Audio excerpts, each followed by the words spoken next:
اتنی قدر ہے، مدینہ پہنچنے سے پہلے حضور نے اپنے ہاتھ سے بنائی تھی، مدینہ بعد میں آئے۔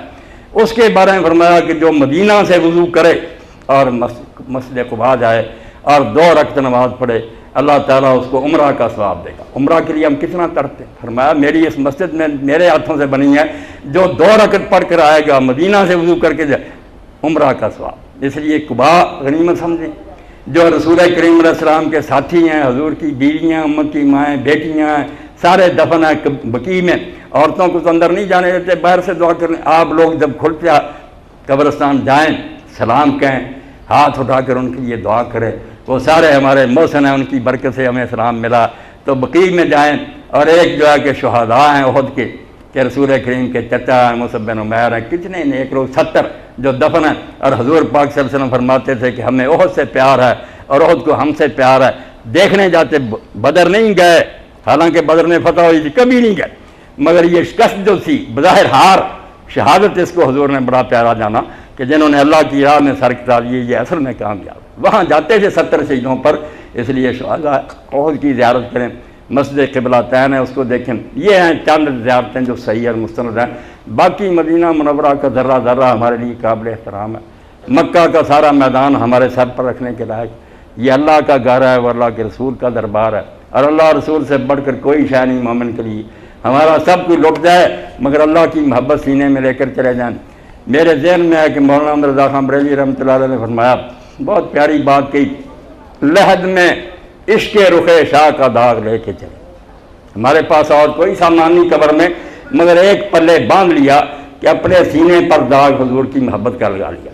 لحد میں عشق رخ شاہ کا داغ لے کے چلے، اندھیری رات سنی تھی چراغ لے کے چلے۔ جب سنا تھا کہ وہاں اندھیرا ہے، اندھیری رات سنی تھی چراغ لے کے، ہم نے لوڈ شیڈنگ کا عذاب بھگتا نا، ذرا لائٹ جاتی جان پر بند۔ قبر جب اتنی تاریک اور اندھیری ہوگی، وہاں رسول اللہ کی محبت ہی جگمگائے گی، وہ چراغ ہی جلے گا اور وہاں بیڑا پار ہوگا۔ اس لیے اللہ کی محبت، اللہ کے رسول کی محبت، یہ غنیمت ہے، اس کو غنیمت جانے۔ اور اگر تھوڑے دن باقی ہیں تو میں شیخ صاحب کو کہوں گا کہ وہ حج نبوی خرید کر آپ کو ضرور دے دیں، وہ آپ کی اتنی بڑی خدمت ہوگی کہ آپ ان سارے عذابوں سے نجات پائیں گے جو بدعات سے بھرے ہوئے ہیں۔ سنت کے مطابق کہ اللہ کے رسول نے کیا حج کیا، وہ حوالوں کے ساتھ ملے گا، ساتھ ساتھ نشاندہی ہوگی کہ طواف میں یہ بدعتیں ہیں، صحیح میں یہ بدعتیں ہیں، منا میں یہ بدعتیں، ایک ایک بات کی نشاندہی کر دی کہ یہ کام نہ کرنا، ورنہ حج کرتے کرتے بیڑا غرق کر لو گے، کہ سنت کو چھوڑ دو گے، ثواب کی بجائے عذاب ہوگا۔ اللہ توفیق دے۔ تو اب میں چاہتا ہوں کہ آپ بھائیوں اور بہنوں کے ذہن میں کوئی سوال بھی حج کے بارے میں پلے مجھ سے پوچھ لیں، دم بھول جائیں آپ، دم کسی چیز پر نہیں سوائے سر منڈانے کے، باقی سارے مولویوں کے اپنے بنائے یہ ہو جائے گا، دم ہو جائے، کوئی دم شم نہیں، بے فکر جائیں آپ، حج کریں، اللہ کی بارگاہ رسول کا دربار ہے، کیوں آپ کو جرمانے ہوں گے اور تاوان ہوں گے؟ صرف مردوں کو کہا کہ سر نہ منڈاؤ، یہ نشانی ہے، قربانی کے بعد سر منڈانا۔ پھر اور یہاں بھی میں حاجیوں سے اپیل کروں گا، میرے بھائی بہت کوتاہی کرتے ہیں کہ یہ اپنی چودراہٹ اور وقار ختم نہیں کرنا چاہتے۔ کچھ لوگوں نے مسئلہ بنا لیا 2-3 بال کاٹ لو، کچھ ہیں وہ بس تھوڑا تھوڑا کترا لیتے ہیں۔ اور خدا کے رسول نے 3 بار کہا رحم اللہ المحلق، اللہ جنہوں نے ٹنڈیں کرائی ہیں ان پر رحم کر۔ لوگوں نے کہا والمکسرین، جنہوں نے کترائے ہیں کوئی دعا نہیں۔ پھر ٹینڈ کروانے والوں کا 3 بار، اور چوتھی بار کہا چلو والمکسرین، پسند نہیں کیا کہ یہ کیا کر، اب بھی غرور تمہارے اندر باقی ہے۔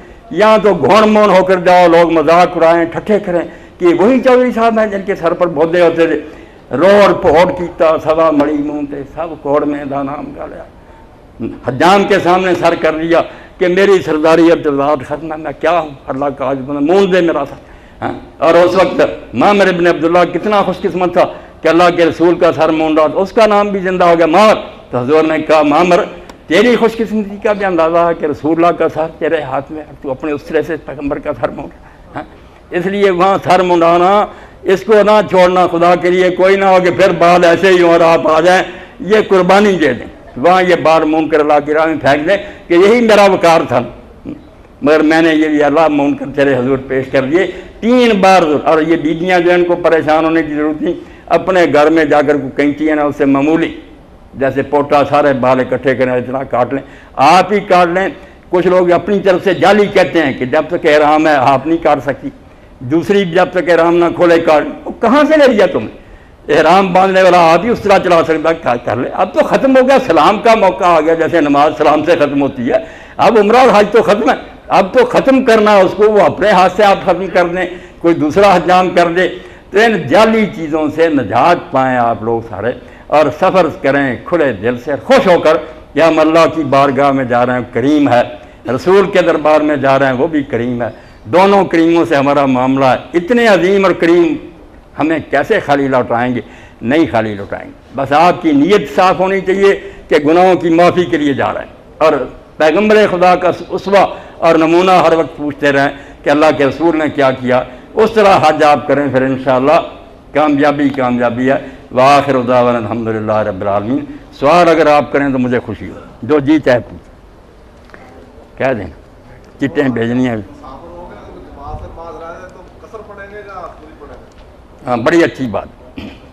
آپ مکہ معظمہ میں, مدینہ منورہ میں, منار, عرفات, مزدلفہ, سب جگہ نا قصر ہی کریں گے. بے شک آپ کتنے دن ٹھہرے نا, 20-25 دن پہلے بھی چلے جائیں. اللہ کے رسول نے کوئی حد نہیں کر کی کہ اتنے دنوں کے بعد پوری شروع کر دے. دنوں کے بعد مسافری سے نکل جاتا کہ 4 دن تک مسافر ہے یا 10 دن پھر مسافر نہیں. جب تک آپ وطن نہیں لوٹتے آپ مسافر ہیں. وہاں کے اماموں کے پیچھے پڑھیں, قصر کریں, اور آپ بھی اکیلے بھی پڑھیں تب بھی قصر کریں گے. اور اگر امام کوئی ایسا ہوگا جو پوری پڑھاتا ہے, مسافر نہیں ہے, تو پھر اس کے پیچھے 4 ہی پڑھنی پڑیں گے. یہ ہر وقت آپ نے کرنا, بالکل دنوں کا لحاظ کوئی نہیں کرنا. میدان عرفات میں خیال رکھنا کہ جماعت ملے نہ ملے, اپنے خیمے میں آپ جماعت کریں یا تنہا پڑھیں, دونوں نمازیں اکٹھی پڑھنی ہیں, دوپہر کے وقت پڑھنی, صرف 2 فرض, کوئی سنت نہیں. پھر شام تک توبہ اور استغفار میں لگے رہنا, معافی مانگنی ہے. جی تحریری سوال اگر کرنا ہاں, تحریری کو کرنا چاہے, اٹھ کر بھی کرنا چاہے, میرے بھائی بہنیں کریں. بہنوں کی طرف سے بھی اگر سوال آئے, کوئی عورتوں کے مسائل ہوتے ہیں, اللہ نے سب حل کرا دیے. میں قربان دوں, اللہ ہر چیز کو جانتا کہ رسول کریم علیہ السلام حج کو جا رہے تھے, جہاں مزدلفہ میں احرام باندھنا تھا مدینہ سے باہر, وہاں حضرت صدیق اکبر رضی ان کی بیوی تھی حضرت اسماء, ان کو بچہ پیدا ہو گیا. تو بچہ پیدا ہو گیا تو انہوں نے حضور کو پیغام بھیجا کہ میں کیسے احرام باندھوں. فرمایا کوئی پرواہ نہیں, نماز نہیں پڑھنی, قرآن نہیں پڑھنا, مگر تم نہا کر لنگوٹ باندھ لو اور لبیک اللہم لبیک کہنا شروع کرو. بس وہ بھی مسئلہ حل ہو گیا. بچہ اسی وقت محمد پیدا ہوا. اور جب سرف پہنچے مقام, وہاں خیمے میں گئے تو دیکھا ام المومنین رو رہی, حضرت عائشہ ذکر رہی. فرمایا عائشہ کیا ہوا؟ انہوں نے کہا اللہ کے رسول مجھے تو دینا آ گیا, میں تو ناپاک ہو گئی. فرمایا یہ حوا کی بیٹیوں کی قسمت میں لکھا ہے, عورتوں کے لیے فطری بات ہے, رونے کی کیا بات, چلو جا کر مکان پر ٹھہری رہو, احرام اسی طرح رہے, لبیک کہتی رہو, پابندیوں کا خیال رکھو. مسجد میں اس وقت جاؤ گی جب پاک ہوگی, جب تم پاک ہوگی نہا کر پھر جا کر عمرہ کر لینا. باقی خیال جو ہے نا, خوشبو نہیں لگانی چہرہ, وہ سب خیال رکھو. مگر اللہ کا کرنا یہ ہوا کہ حج کو جانے کے وقت آ گیا 8 تاریخ, ام المومنین پاک ہی نہ ہوئی, تو آپ نے اچھا عمرہ رہنے دو, غسل کر کے لبیک پکارو حج کا. چلو حج تو باہر میدانوں میں ہوتا ہے, مسجد کا تعلق نہیں, اس لیے فرمایا ٹھیک ہے لبیک کہتی رہو. جب پاک ہو گئیں تو طواف کیا, اور پھر انہوں نے کہا اللہ کے رسول میری سوکنیں جو دوسری بیویاں آپ کی, وہ تو عمرہ بھی ہے ان کا, حج بھی, میرا تو صرف حج ہی ہوا. تو آپ نے فرمایا بھائی کو لے جاؤ عبد الرحمن کو, تنین سے جا کر احرام باندھ کر آ کر وہ عمرہ جو رہ گیا نا اس کی قضا کر لو. اس لیے یہ جو لوگ بھاگتے ہیں نا تنین تو بات آ گئی, یہ بھی بالکل جھوٹے ہیں. یہ عمرۃ الحیض ہے, حیض والی عورت کا عمرہ ایک دوسرے کسی کا نہیں ہے. عبد الرحمن ساتھ گیا تھا, اس نے نہیں کیا. ایک لاکھ اور اتنے ہزار صحابی تھا, اس نے نہیں کیا. پیغمبر خدا نے کبھی کیا؟ وہ عمرہ رہ گیا تھا, جیسے کسی کی سنتیں رہ جائیں تو بعد میں پڑھے, اماں کا رہ گیا تھا. اس طرح عورت کو ہو جائے اور حج تک نہ کر سکے, واقعی ٹھیک ہے, وہاں سے جا کر احرام باندھ کر اپنا جو ہے عمرہ قضا کرے. باقی لوگ کیوں کرے؟ حضرت ابن عباس رضی اللہ عنہ فرماتے ہیں یہ لوگ جو تنعیم جاتے ہیں, میں نہیں سمجھتا کہ انہیں ثواب ملے گا یا عذاب ہوگا. کتنا وقت ضائع کیا, مسجد حرام میں طواف کرتے, عبادت کرتے, کیا لینے گئے وہاں؟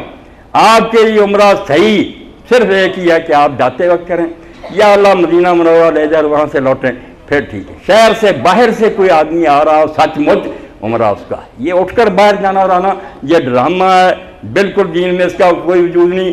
میں نے ایسی کتاب سے عرض کر دی, کوئی بھائی بہن یہ چھوٹے بڑے عمرے نہ کرتا پھر ڈرائیور کہنے یہ سنت نہیں ہے, بدعت ہے. باقی اللہ تعالیٰ آپ کو توفیق دے, مجھے بھی دے کہ ہم ہر معاملہ میں وہ کام کریں جو سید عالم فخر بنی آدم محمد رسول اللہ نے کیا. جو آپ نے نہیں کیا ہم نہیں چاہتے, نہ وہ نماز چاہتے ہیں, نہ عمرہ چاہتے ہیں, نہ حج. ہمیں تو حضور کا نقش قدم چاہیے, ہمیں یہ حج و عمروں کی پرواہ نہیں. ہاں آپ پوچھ رہے ہیں جو پوچھ.